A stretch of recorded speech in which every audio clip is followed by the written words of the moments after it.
An angry post goes viral, and within hours, your uncle is threatening to disown you. Welcome to America's culture war.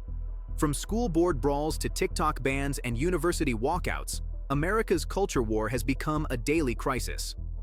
But what if AI could stop the shouting match without silencing anyone?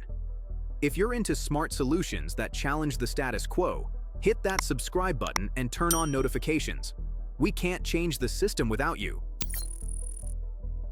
June 27, 2025. The U.S. Supreme Court rules on Mahmoud versus Taylor, declaring that public schools must let parents opt their kids out of lessons involving books with LGBTQ+ characters if they object on religious grounds. Within hours, Florida celebrates. Fox News headlines blare, "Victory for family values." But in Portland, teachers break down crying. A middle schooler pleads through tears at a board meeting. "I just wanted to read about someone like me." Social media erupts. TikTok explodes with protest songs, and Truth Social features Trump praising the decision as a moral reset for America.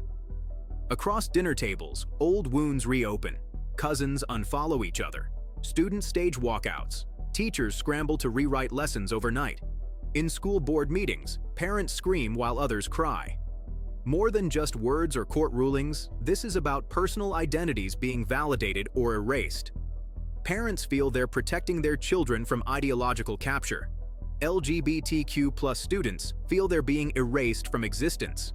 Teachers feel trapped in a political battlefield they never chose. In Texas, a bilingual teacher resigns in protest. In Chicago, an evangelical parent organizes prayer rallies outside schools.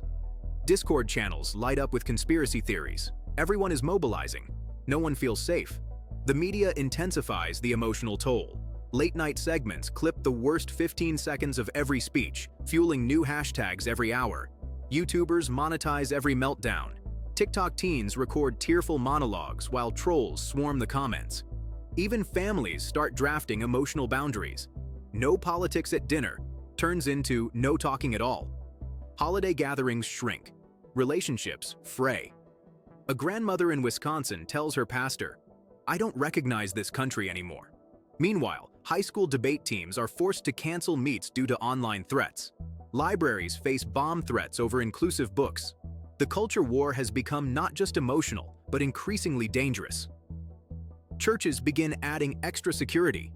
Bookstores lock up controversial titles behind counters. Teachers are advised not to answer questions about identity. The line between education and ideology gets blurrier every day. The culture war isn't just noise. It's trauma. It's identity. It's America in 2025. Here's the truth. Everyone's profiting from the chaos. Donald Trump frames cultural rage as a rallying cry. His June rally in Iowa opens with, "They're coming for your children. I'll stop them." He's not just building a campaign, he's building a crusade. Ron DeSantis turns Florida into ground zero for curriculum wars, signing new state laws that mimic Mahmoud versus Taylor nationwide. He says it's about parental rights, but it's also about political legacy.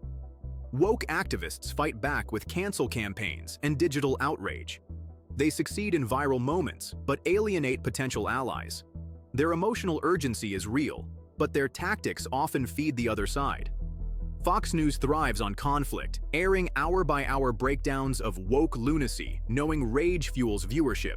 Their coverage loops into algorithmic outrage on YouTube, Twitter, and even classroom group chats. The ACLU files lawsuits but drowns in bureaucracy. They win headlines but lose cultural momentum. Legal victories are slow, emotional damage is immediate. Big tech stays mostly silent, trying to avoid regulation. Meanwhile, school counselors report spikes in anxiety and depression among students caught in the crossfire.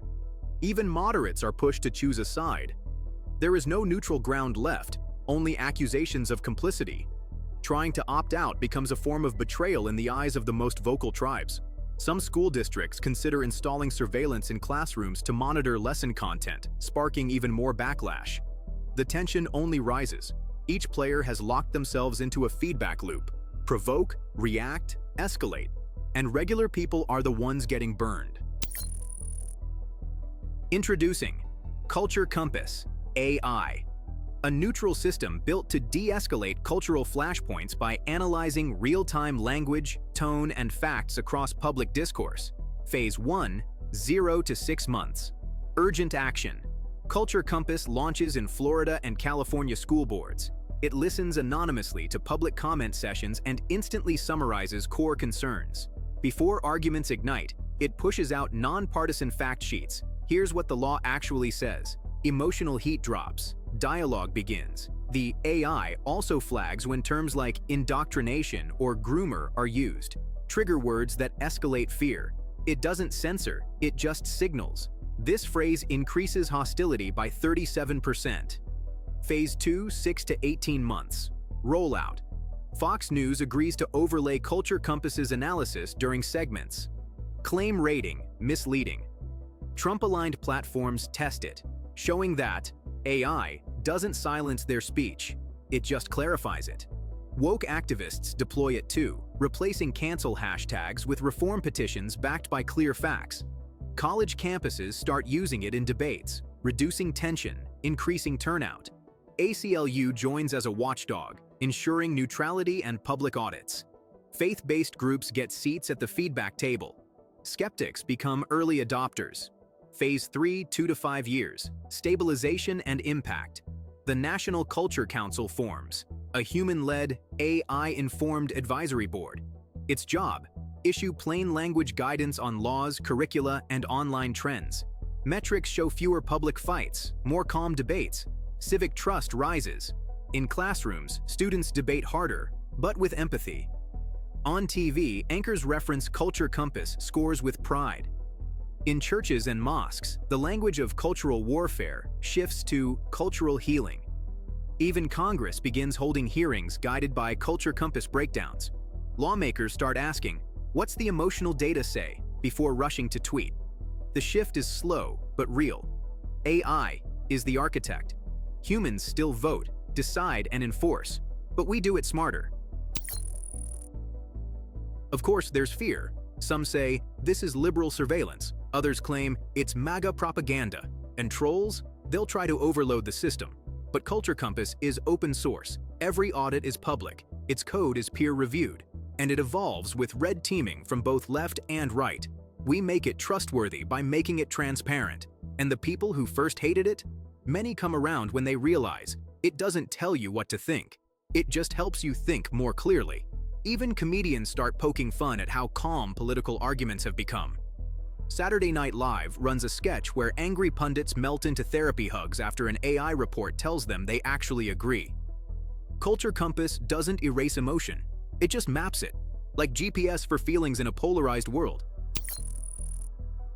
Picture this: a school board meeting in Tennessee. The Supreme Court ruling still lingers. Parents come in angry, but they receive a one-page Culture Compass digest. It lists concerns, facts, emotional tone. Instead of shouting, they speak. Instead of fighting, they ask questions. One mom says, "I still don't agree, but I understand now." In the hallway, a gay student and a conservative parent share coffee.